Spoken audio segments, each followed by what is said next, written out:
A lot of scars on this tree. Sometimes you see a tree that was hit by lightning as well. This was just probably a saw, but who knows what damaged the bark there.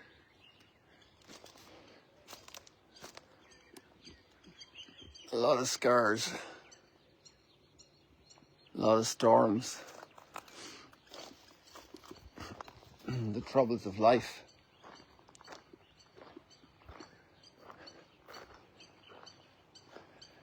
A thought came to me today to comment an overview of the general picture that the readings give us. A part of the human malaise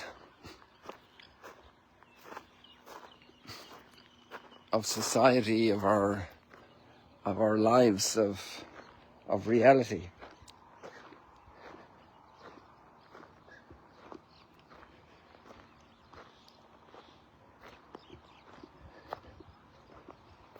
And the prophet Jeremiah is the one we have today. Yesterday we had the Book of Wisdom, a good 5 centuries apart from each other.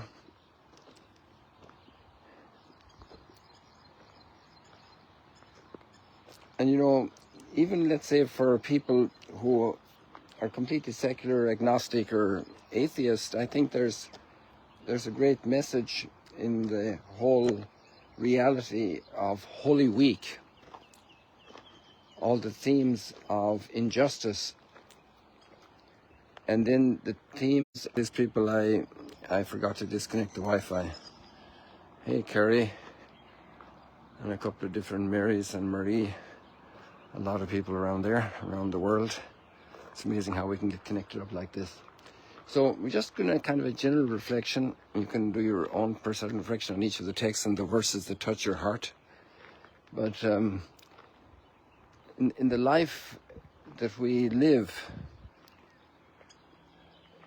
in the world in which we live,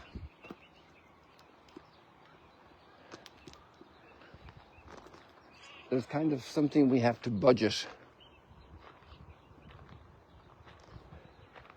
And that is the reality of injustice. One thing we can definitely pray for is not to be on the side of being unjust to others, being unjust to others, of committing injustice. But also to be very aware that we will suffer injustice.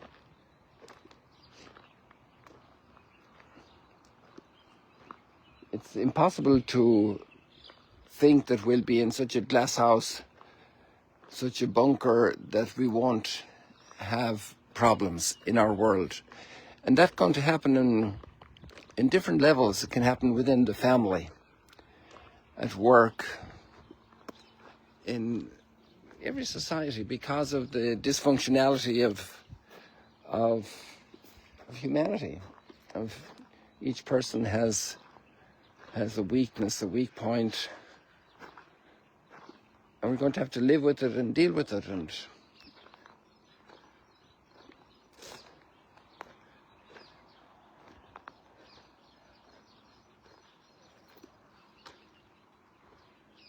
this is interesting here, how these people come along and break a table. There's another example of this kind of injustice. And then this light is down here. I wonder where that came from.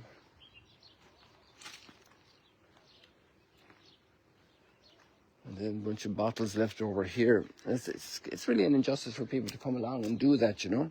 And I'm not going to get angry over them, because we have to deal with it. We have to bear it. We have to cope with it. It's going to happen.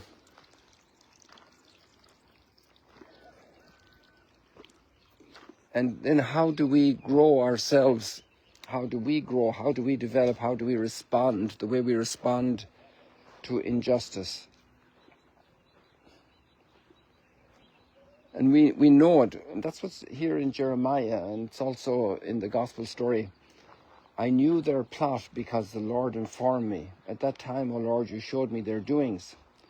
Yet I, like a trusting lamb led to the slaughter, had not realized that they were hatching plots against me.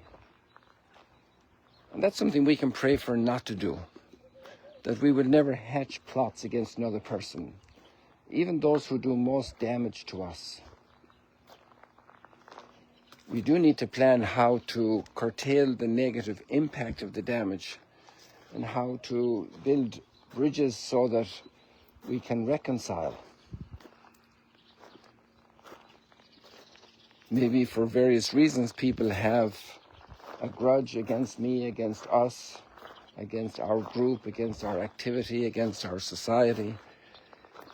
And so that's a big issue that needs to be dealt with. If that's ignored and not dealt with, well, there's going to be trouble down the road. And it's difficult to deal with thorny issues because it's just difficult. It's easier to ignore them. But in the long run, there will be a severe cost for ignoring the issues. And so am I prepared to pay some of that cost already in trying to prevent and to undo the tensions and to resolve the injustices, the perceived injustices, the difficulties? Look at the difference in the two pieces of water. You have the lake and the little ripples, very little reflection. And here in the still water, the reflection is much clearer.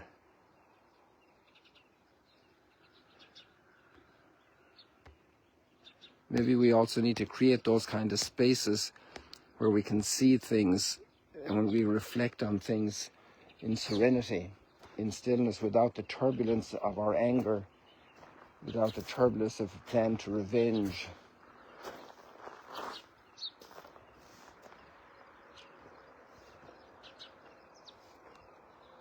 And the whole principle of not judging, which is tied together also with our lack of complete knowledge of the situations and the causes, as much as we can measure the impact of hatred and violence. Yet I, like a trusting lamb led to the slaughter, had not realized that they were hatching plots against me. Let us destroy the tree and its vigor. All these trees and all the damage they have. Branches cut off here. Pruning.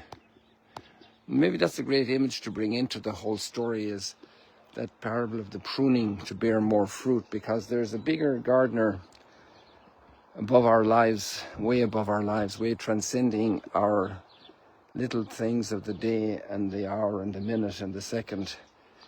And there's the eternal perspective. And if we can somehow package and deal with the injustices, how do we live in wartime? How do we live in times of tension, in times of hostility?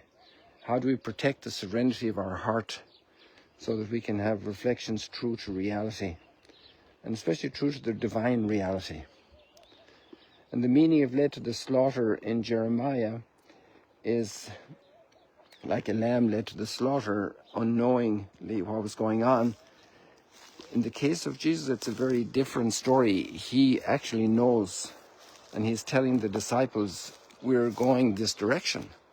The Son of Man will be betrayed and handed over. And today's gospel passage continues the development of that whole drama, representing it and sharing it with us. Would you, O Lord of hosts, O just judge, searcher of mind and heart? And that's very important, that we recognize our own limits, but there's somebody above us that searches mind and heart and knows the story of everyone and knows their intentions. And it's actually a redeeming God who wants to redeem everybody, who wants to bring around everybody to accept truth and goodness and justice and reconciliation, because he's the Father of all and everyone is made in his image and likeness.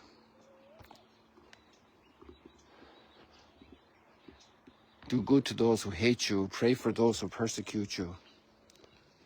It's all tied together, this whole message. But you, O Lord of hosts, O just judge, searcher of mind and heart, let me witness the vengeance you take on them. And it's very interesting, the vengeance Jesus takes on Calvary. Father, forgive them, they do not know what they are doing. And then all the followers who followed that path, and they said the same thing.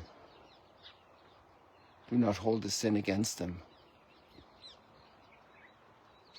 It's an amazing transformation of the person. And so then the victim of injustice becomes purified like gold in the fire 7 times, and becomes a heart that only loves, and that only wants redemption, and that does not want the annihilation. And it takes a long time for that to become clear, but this language of Jeremiah, then this vengeance, is transformed. And what's more amazing than deadly enemies at peace with each other and cooperating to help people in need? And there's no shortage of those all around the world. Looking out in some remote hope that somebody will show up and take me out of this disaster. Like those guys who fell from the airplane crashed in the Andes, the rugby team, so many decades ago, and eventually they were saved. So many people have crashed in their economies, in their lives, in disasters 10 years ago, 20 years ago, 30 years ago, 50 years ago, and they're still waiting for help.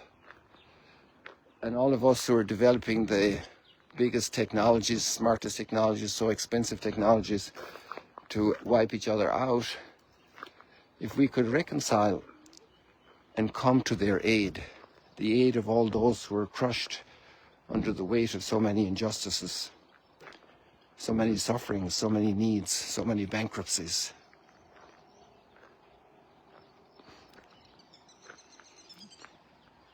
The vengeance against evil is the conversion of the evildoer, and that person will become a saint forever in glory. And there are many, many cases in history of this. It's a great model to ponder and think about and share, and to teach the children those stories, so that they can have this view of definitive reality, and not just a victory of a moment and smash my little brother's face because he broke my teddy bear.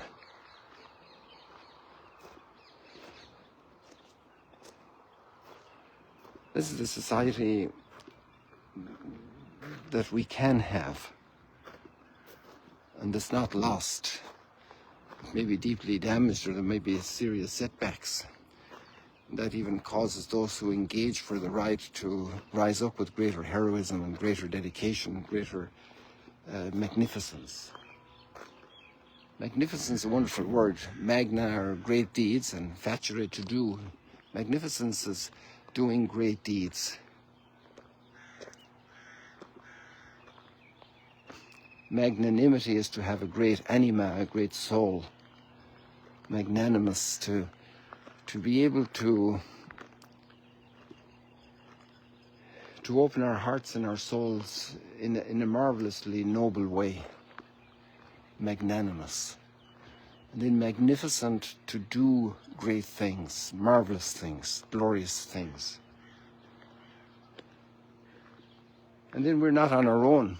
So we have Psalm 7, O Lord my God, in you I take refuge. I can't handle the injustice. I can't handle the challenges that are beating down on me, bleeding me, destroying me, my life. I can't handle all this, Lord. In you I take refuge. Save me from all my pursuers and rescue me, especially rescue me from hatred, rescue me from revenge, rescue me from hostility, from aggression. Rescue my heart for hospitality and reconciliation, for kindness and forgiveness.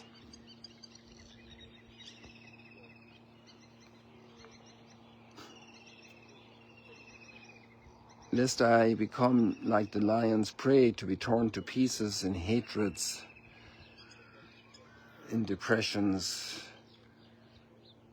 in smallness, in bitterness, torn to pieces by passions covered in darkness and despair. Rescue me so I can rise to the light, to freedom, to justice, to glory, to holiness.